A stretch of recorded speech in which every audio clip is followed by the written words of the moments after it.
Okay, so I just figured out how to do screen recording. Sorry for that.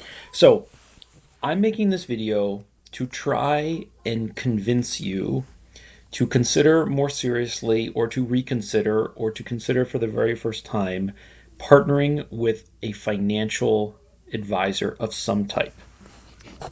And the reason I want to try and convince you of that is because I think more people being wiser with their money in this world would be a good thing. And I think that a financial advisor plays a big role in being wise with your money. Now, I don't have a degree in finance. I am not a financial advisor myself. I have nothing to benefit personally from you taking my advice or not. But I would like to see the world a better place. And I think that if there was less debt and more people who had money that could be shared on their own accord, out of their own generosity, that would be a good place and a good thing. So, in order to try and convince you, I'm going to try and increase your trust in me. And one of the ways I'm going to try and do that is to be very transparent with my personal finances and to try and demonstrate to you that I have some competency in the financial world. So, this is live on mint.com, which is a financially aggregate site that basically takes all of your accounts and put them in one place. And I'm showing you a graph of my net worth. In 2013, when I started this account with Mint, it doesn't go back before that, I had a net worth of 20 grand. And at the moment, I have a net worth of 440 or 430, depending on how the market's doing. You'll see that's when COVID hit, so everybody lost a little bit of money, but it comes back.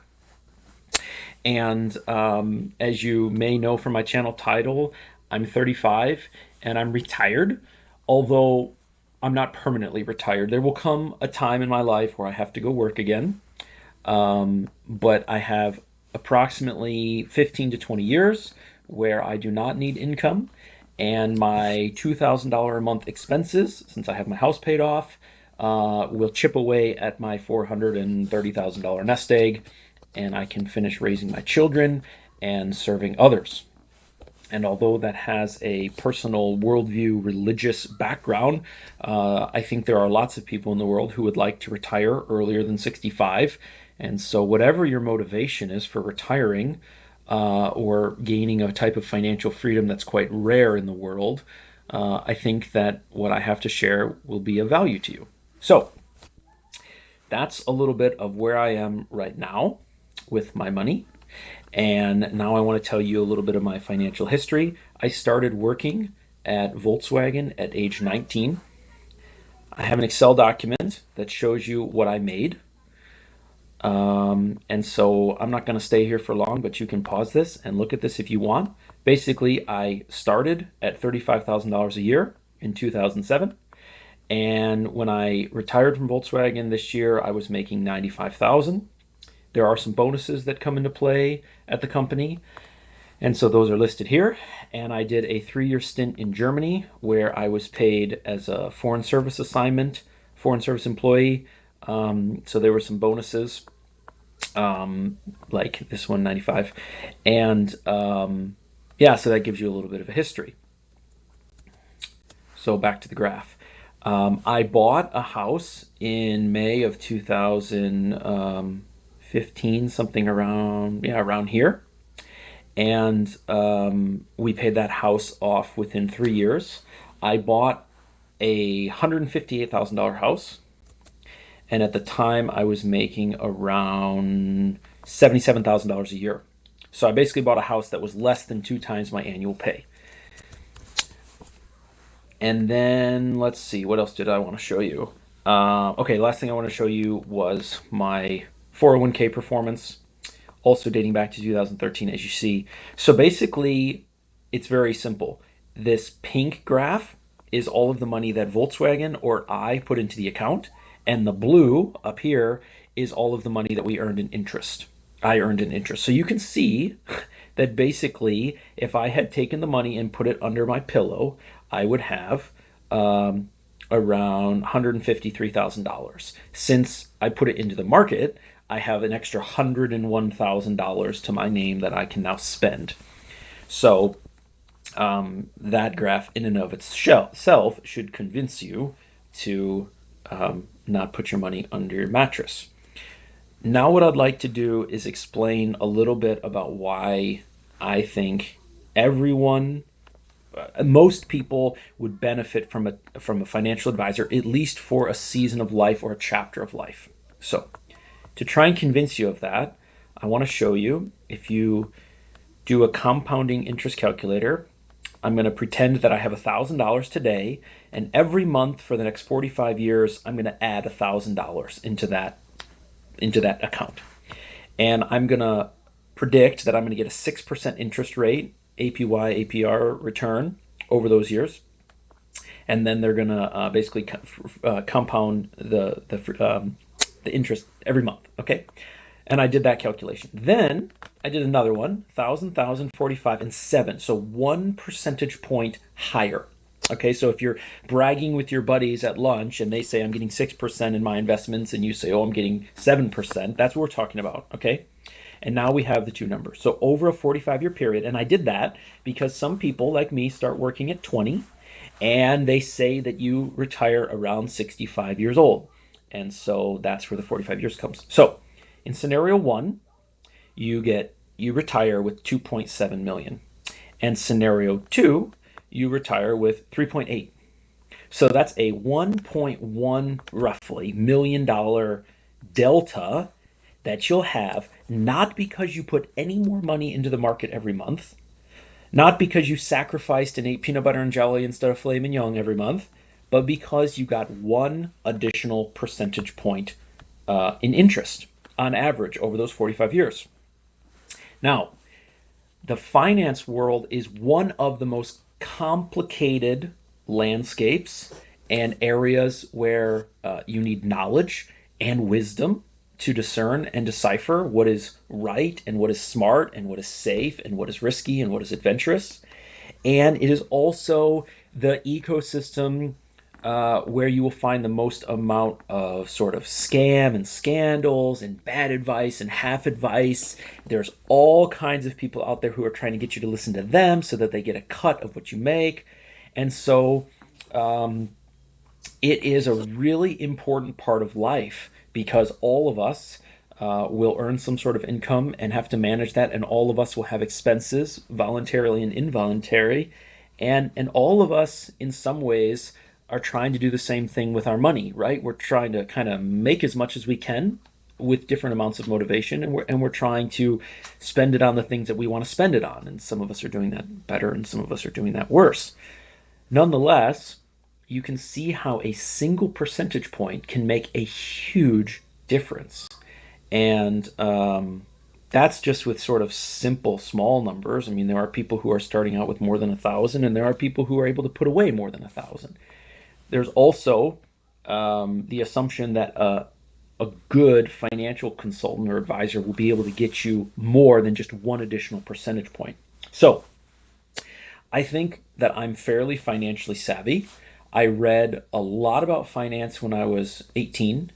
I opened my own Roth IRA when I was 19, and my own individual brokerage account when I was 19. I had my first financial advisor at 19. I kept him for 6 months, didn't like him. I got another one. I kept him for several years. Then for about 4 or 5 years, my goal was to pay off my house. And I didn't really need a financial advisor to give me lots of counsel, because what I was doing was pretty simple, taking all of my money that I could and paying off my house. And then for the last 4 years, I have hired a new financial consultant. Now, financial consultants are just like any other profession. There are, in my mind, essentially 3 categories of people. There are competent, honest financial advisors. So they have skills and they have character. Those are the ones you're looking for. Then there are those who are honest but don't have skills, and they're not going to be very helpful. Then there are those who are dishonest and have skills, and so they might ensure that you'll make some money, but they're going to sort of cheat you as much as possible in the process. When I found my first financial advisor at 19, I literally went to a website, something like findafinancialadvisor.com, and basically said, I'm looking for a financial advisor. And the very first guy that contacted me, um, we started talking via email. And I basically grilled him as much as I could via email with questions. I asked him questions that I thought I knew the answer to see if he gave me the same answers I knew. I asked him questions I didn't know the answer to see if he would give me good advice. And then I asked him to justify and explain his advice. And I made it very clear to him that my goal was not to maximize my interest rate every year. I recognized that there would be times that we gained money, times that we lost money. What I told him is I want to understand what's happening with my money. I want to learn and become more wise and knowledgeable with finance. And I want him to pick up when I call. So he and I had a good relationship for 4 or 5 years. And then, like I said, I kind of didn't need one for a while. And when I tried to pick up my relationship with him several years later, I think he had changed and I had changed, and it wasn't a good fit. And so I found someone else. Finding a financial advisor probably will be some work for you. You will probably not find a great one right away. And I don't really have any good techniques for you on how to find one. What I will say is that you need to find one, and you shouldn't give up if you can't find one in the beginning. Um, Most of the time in life, finding a good professional partner, whether it's to fix your car or do your HVAC, is a bit of a hunt. And normally, when you find one, they pay dividends, saving you money, saving you time, saving you stress. The other thing about a financial advisor is, unlike a mechanic where you drop off your car and they fix what's broken and give it back to you fixed, financial advisor is more like a partner. If you find one who's open and honest and competent, then it becomes something like a tutor where they're helping you make decisions, they're helping you become more knowledgeable and more intelligent and wise, and essentially they're working themselves out of a job where they're not just telling you what stocks to pick, they're teaching you how they went and decided what stocks to pick. And eventually, if you'd like, you can fire them and you can do some of this stuff on your own. So, um, yeah, the other thing that I will say is that a financial advisor can enlighten you to some of the very nuanced, critical pieces of information that are very enlightening.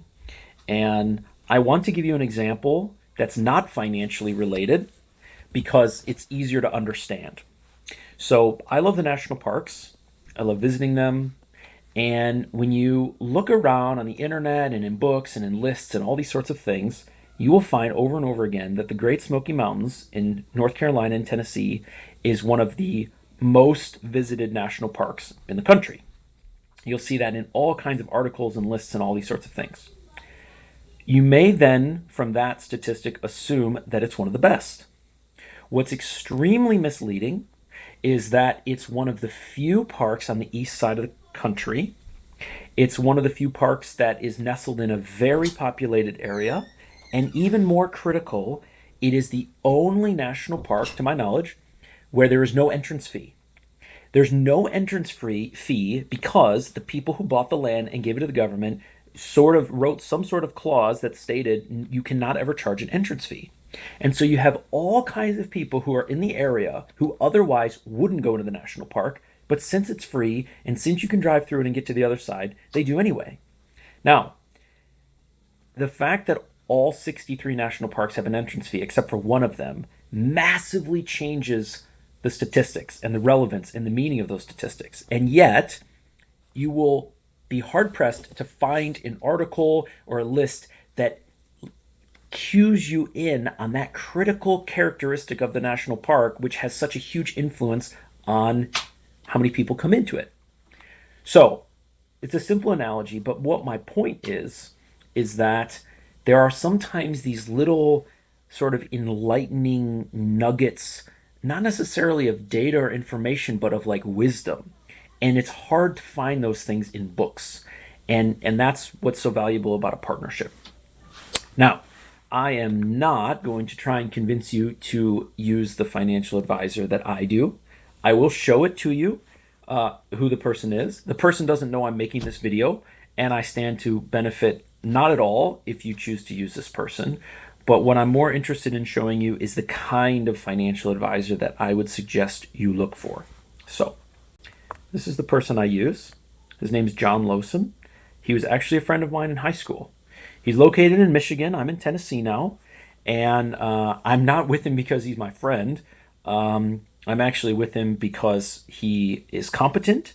He's old enough now, at roughly 35 years old, to have some skin in the game and have learned some things and been burned to get wise, but not so old that he's stuck in his ways and sort of burnt out and things like that.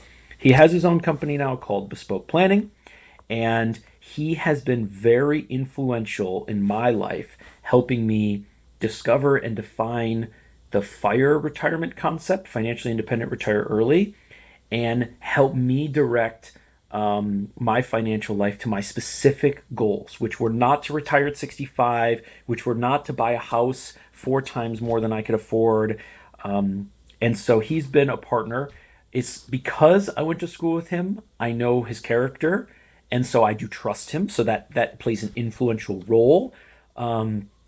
But it was really just sort of good timing and a bit of coincidence that sort of brought us back together after almost 15 years of not talking. So what I want to show you is the type of financial planning he does, which is a little bit different than a lot of the other ones. So he is what's called a fiduciary, which you'll see right here, which is a sort of a special type of title or accreditation that is not shared among all the financial planners out there.